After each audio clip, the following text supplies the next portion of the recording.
சொல்கிறான், இப்படி கூட தான் எங்கள் வீட்டுக்கு போகணும்னு சொல்கிறான். ஒன்றும் புரியலையே. ஒருவேளை உண்மையாக இருக்குமோ? ஏங்க, நீங்கள் சொல்கிறதெல்லாம் உண்மைன்னு நான் எப்படிங்க நம்ப?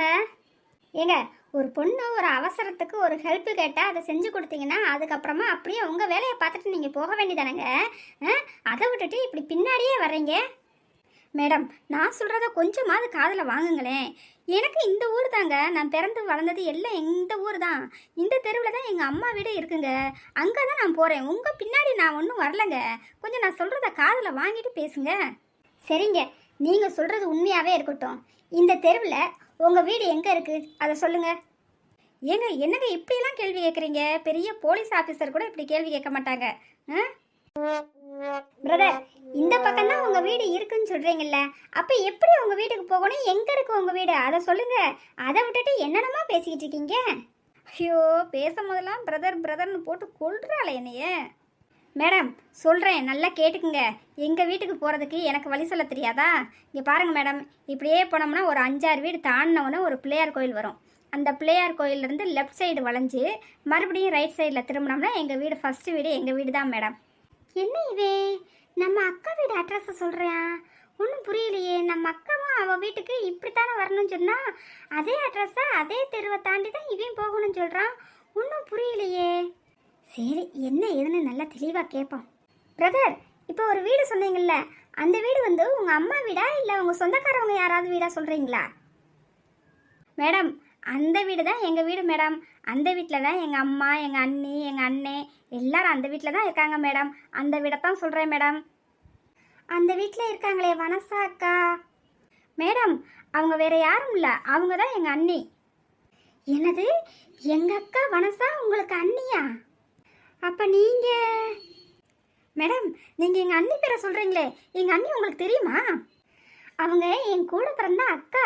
அவங்கள பார்க்கறதுக்கு தான் அவங்க வீட்டுக்கு தான் நான் வந்திருக்கிறேன். அப்போ நீங்கள் யாருன்னு சொல்ல முடியுமா? என்னது, எங்கள் அண்ணியோட தங்கச்சியா நீங்கள்? ஆமாங்க, நீங்கள் யாருன்னு கொஞ்சம் சொல்லுங்களேன். என் பேர் ராஜா. நான் அந்த வீட்டில் பிறந்த பையன்தான் மேடம். சத்தியமாக சொல்கிறேன், நம்புங்க. நீங்கள் ராஜாவா? ஏங்க, இனியும் உங்களுக்கு ஞாபகம் இருக்கா? தெரியலையேங்க, நான் இப்போக்குள்ளே உங்களை பார்த்தது போல் தெரியலங்க. ஏங்க, உங்களை பற்றி கொஞ்சம் சொன்னீங்கன்னா நானும் தெரிஞ்சுக்குவேன். அதுக்கப்புறம் உங்களை ஞாபகம் இருக்கா இல்லையான்னு சொல்லிடுவேங்க. ராஜா, என்னைய தெரியலையா? நான் தான் மீனாட்சி. ஸ்கூல் லீவுக்குள்ளே நான் இங்கே தானே ராஜா வருவேன். நீ ஞாபகம் இருக்கா? நம்ம 2 பேர் சேர்ந்து நம்ம ஓடி பிடிச்சி விளாண்டது, கண்ணாமூச்சி விளாண்டது, இதெல்லாம் உங்களுக்கு ஞாபகம் இல்லையா? மீனாட்சியா நீங்கள்? ஐயோ, இவ்வளோ பெரிய பொண்ணாக வளர்ந்துட்டிங்களா? ஏங்க, உங்களை போய் எனக்கு தெரியாமல் போகுமாங்க? உங்களை சின்ன வயசில் பார்த்தது, அதுக்கப்புறம் நான் பார்த்ததே இல்லைங்க. அதனால தான் சட்டுன்னு ஞாபகம் வராமல் போயிடுச்சுங்க. அது சரி ராஜா, இப்போயாவது நான் யாருன்னு உங்களுக்கு ஞாபகம் வந்துச்சா? ஐயோ மீனாட்சி, நீங்களா? உங்களை போய் எப்படிங்க நான் மறக்க முடியும்? சின்ன வயசில் நீங்கள் ஊர்லேருந்து வந்தாலே உங்கள் பின்னாடி தான் நானும் சுற்றுவேன், என் பின்னாடி தான் நீங்களும் சுற்றுவீங்க. 2 பேரும் அங்கங்கே போய் ஓடி ஆடி விளையாண்டதெல்லாம் மறக்க முடியுமாங்க? அது எப்படிங்க மறக்க முடியும் அந்த நாள் ஞாபகத்தை? ஒரு நாள் நம்ம மாங்காய் பறிக்கணுன்ட்டு மாமரத்தோப்புக்குள்ளே போனோம் பாருங்க. நீங்களும் மாமரத்தில் ஏறி மாங்காவை பறித்து போட்டிங்க. மாங்காய் பறித்து போட்டுக்கிட்டு இருக்கும் போதேவும் மாந்தோட்டத்துக்காரையும் வந்துட்டேன். அப்போ என்ன செஞ்சோம் உங்களுக்கு ஞாபகம் இருக்கா? என்னாச்சு? அதை எப்படி மறக்க முடியும்? என் வாழ்நாளில் நான் என்றைக்குமே மறக்கவே மாட்டேன். இப்பயும் ஒரு சில நேரங்களில் நினச்சாலேவும் எனக்கு சிரிப்பாக வரும். அந்த தோட்டத்துக்காரனாச்சு வரவும் நீ நேக்கா பேசி தப்பிச்சுக்கிட்ட. ஆனால் அவர் என்னை விடவே மாட்டேன்னு சொல்லிட்டு 100 உக்கி போட்டால் தான் உன்னை விடுவேன்னு சொல்லிட்டு என்னை 100 உக்கி போட வச்சுட்டாரு. அன்னைக்கு நைட்டு முழுக்க எனக்கு ஒரே கால் வலி, ஒரே அழுக, தூக்கமும் வரல. எங்கள் அம்மா என்னை வஞ்சிக்கிட்டே காலாமிக்கிட்டு கிடந்தாங்க. அதெல்லாம் மறக்க முடியுமா மீனாட்சி? ராஜா, நீங்கள் அதெல்லாம் ஞாபகம் வச்சுருக்கீங்களா? ஆமாம் மீனாட்சி, அந்த நாளில் நடந்தது எனக்கு எதுவுமே மறக்கலை, உன்னையும் நான் மறக்கலை. என்ன சொல்கிறீங்க ராஜா? இல்லை மீனாட்சி, சின்ன வயசுலேருந்து உங்க கூட விளாண்டது செஞ்சது அதை எதையும் நான் மறக்கலைன்னு சொல்ல வந்தேன், வேறு ஒன்றும் இல்லை மீனாட்சி. சரி மீனாட்சி, நம்ம ரொம்ப நேரமாக பேசிட்டு இங்கேனே நின்றுட்டோம், வா வீட்டுக்கு சேர்ந்தே போகலாம். கொண்டா மீனாட்சி, பேக்கை நான் தூக்கிட்டு வரேன். இல்லை ராஜா, நானே தூக்கிட்டு வரேன், வாங்க பேசிகிட்டே போகலாம். இந்த பொண்ணை பார்த்த உடனே இவ தான் நம்மளுக்கு மனைவியாக வரணும்னு ஆசைப்பட்டேன். கடைசியில் இவ என் சொந்த அண்ணியோட தங்கச்சியாக இருப்பான்னு நான் நினைக்கவே இல்லை. அதுலேயும் எனக்கு ரொம்ப ரொம்ப பிடிச்ச என் சின்ன வயசு தோழி மீனாட்சியாக இருப்பான்னு நான் கொஞ்சம் கூட நினைக்கவே இல்லை. மீனாட்சி இந்த கொஞ்ச நாளைக்கு நம்ம வீட்டில் தான் இருப்பான்னு நினைக்கிறேன். அப்படி நம்ம வீட்டில் இருக்கிறப்பயவும் நம்ம மனசில் என்ன இருக்குன்னு அவளுக்கு எப்படியாவது புரிய வச்சிடணும். ராஜா, என்ன யோசிச்சுட்டே நிற்கிறீங்க? வாங்க போகலாம். சரிங்க மீனாட்சி, வாங்க போகலாம். அம்மா, உங்கள் செல்ல மருமக எங்கிட்ட போய் சுற்றிட்டு இருந்துட்டு வர்றா பாருங்க. காலையிலே ஊர் சுத்த எங்கே தான் போவானே தெரியலம்மா இவ. மல்லிகா, அவகிட்ட நான் பேசிக்கிறேம்மா, நீ எதுவும் பேசாத. அம்மா, ஒன்று சொல்கிறேம்மா, தப்பாக நினச்சிக்கிறாதீங்க. அவளை இப்படியே விட்டுட்டீங்க, உங்கள் மேலே இருக்கிற மரியாதையே அவளுக்கு போயிடும். உங்களை அப்படியே எல்லாக்காரமாக நடத்த ஆரம்பிச்சிருவா. அதனால் கொஞ்சம் பார்த்து அவளுக்கு நல்லா புத்தி சொல்லி கொடுங்கம்மா. வாங்கம்மா ராணியம்மா, அன்னைக்கிளி வாங்க வாங்க. ஏன் அன்னைக்கிளி, காலையிலேயே எங்கே போய் ஊரை சுற்றிட்டு வர்ற? வீட்டில் ஒரு வேலையாவது உருப்படியா நீ செஞ்சு முடிச்சு வச்சிருக்கியா? அதுக்குள்ளேயும் ஊர் சுத்த போயிட்ட.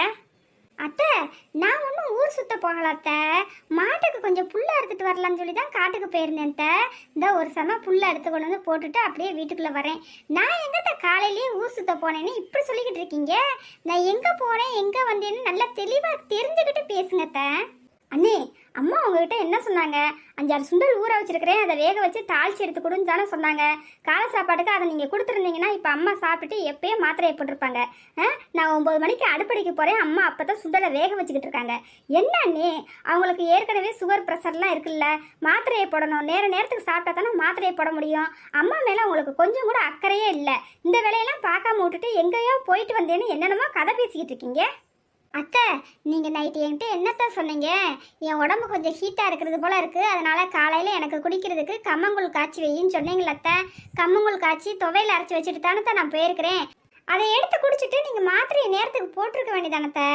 நான் என்னமோ உங்களுக்கு எதுவுமே செஞ்சு வைக்காமல் போனது போலலாம் இந்த மல்லிகா பேசிக்கிட்டு இருக்கா. இப்போ என்ன என் மகன் சொல்லிட்டானே இப்படி சிடுசிடுன்னு பேசிக்கிட்டு இருக்க?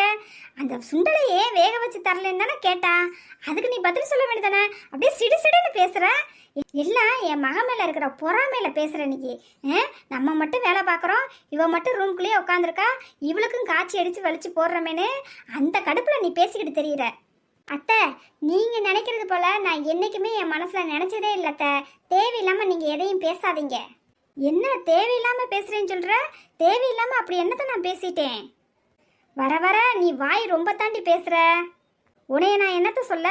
நீ சேர்க்க சரியில்லடி. அந்த 3 பேர் கூட சேராதான்னு சொல்கிறேன். அவளுங்களோட தான் சேர்ந்து ஊரெல்லாம் சுற்றுற. அத்தை, அப்படி என்னத்த அந்த பிள்ளைகளோட சேர்ந்து நான் கெட்டு போயிட்டேன்? வீட்டில் எந்த வேலையும் செய்யாமல் இருக்கனா? இல்லை உங்கள் பேச்சுக்கு நான் ஏற்று பேசுகிறேன்னா? இல்லை உங்களை மதிக்கிறது இல்லையா? அப்படி என்னத்த நான் தப்பு செஞ்சுட்டேன் அவளோட சேர்ந்து கெட்டு போயிட்டேன்? சொல்லுங்கத்த. அப்படியே சொன்ன வேலையெல்லாம் செஞ்சு கிழிச்சிட்டியாக்கும். இன்னைக்கு காலையில் முட்டையிட வர வேண்டிய வெடக்கோழியை காணோம். அதை தேடுன்னு உங்கள்கிட்ட சொன்னேன். அதை தேடுனியா? அத்தை, காட்டுக்கு போய் புல்லை எடுத்துட்டு வந்திருக்கேன். இனிமே தான் அந்த வெடக்கோழியை தேடணும். எங்கே போக போகுது? இங்கே நம்ம வீட்டுக்குள்ளே தான் எங்கனையாவது உட்காந்து பொந்துக்குள்ளே சந்துக்குள்ளே எங்கனையாவது முட்டையை போடும் பார்ப்போம். அப்படி இல்லைன்னா நான் தேடி பார்த்து சொல்கிறேன். அதானே, எந்த வேலையில் தான் உனக்கு பொறுப்பு இருந்துச்சு, அப்படியே இந்த வேலையில் பொறுப்பு வந்துட போது. போய் ஃபஸ்ட்டு அந்த முட்டைக்கோழியை என்ன ஏதுன்னு தேடி பாரு எங்கே இருக்குன்னு. சரிங்க அந்த தண்ணியை குடிச்சிட்டு போய் தேடுறேன். இவன் பெருசாக தேடி அப்படியே கண்டுபிடிச்சி கொண்டு வந்துட போகிறா. என்ன மாமியாரும் மருமகளும் நல்ல பெருசாக சண்டை போடுவாங்க, கொஞ்சம் ஏற்றி விட்டு நல்ல குளிர் காயலான்னு பார்த்தா சப்புன்னு முடிச்சிட்டாளுங்களே சண்டையை. வீடியோ பார்க்கும் உறவுகளே எல்லாரும் எப்படி இருக்கீங்க? இனிமே நம்மளோட சேனலில் டெய்லி ஒரு 10 நிமிஷமாவது வீடியோ போடலான்னு முடிவெடுத்திருக்கேன். உங்கள் எல்லாருக்கும் சந்தோஷமாக இருக்குன்னு நம்புகிறேன். நம்மளோட கதையை பார்த்துட்டு கமெண்ட் பண்ணவங்க யாராருன்னு வாங்க பார்க்கலாம். வழக்கம் போல் முத்துங்கிறவங்க ஸ்டோரி சூப்பர்ன்ட்டு கமெண்ட் பண்ணியிருக்கீங்க, மிகவும் நன்றிங்க.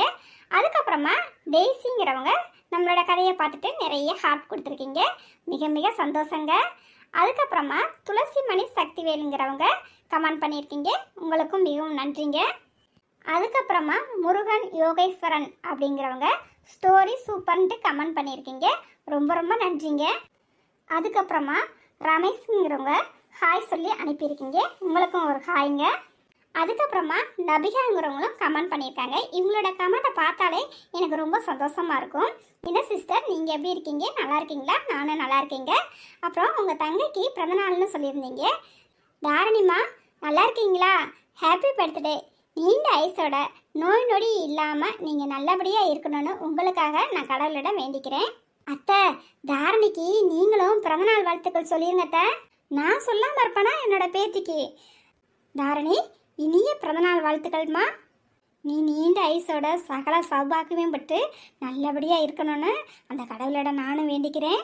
வீடியோ பார்க்கும் என் பேரன் பேத்தி மக்கமாருக மருமக்கமாருக யாருக்காவது பிறந்தநாள் திருமண நாள்னா மறக்காமல் கமெண்ட்டில் சொல்லுங்கள். இந்த அப்பத்தா உங்கள் எல்லாருக்கும் வாழ்த்துதல் சொல்கிறேன்.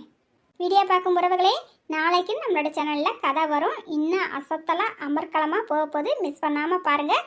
அடுத்த ஒரு வீடியோவில் பார்க்கலாம். பாய்.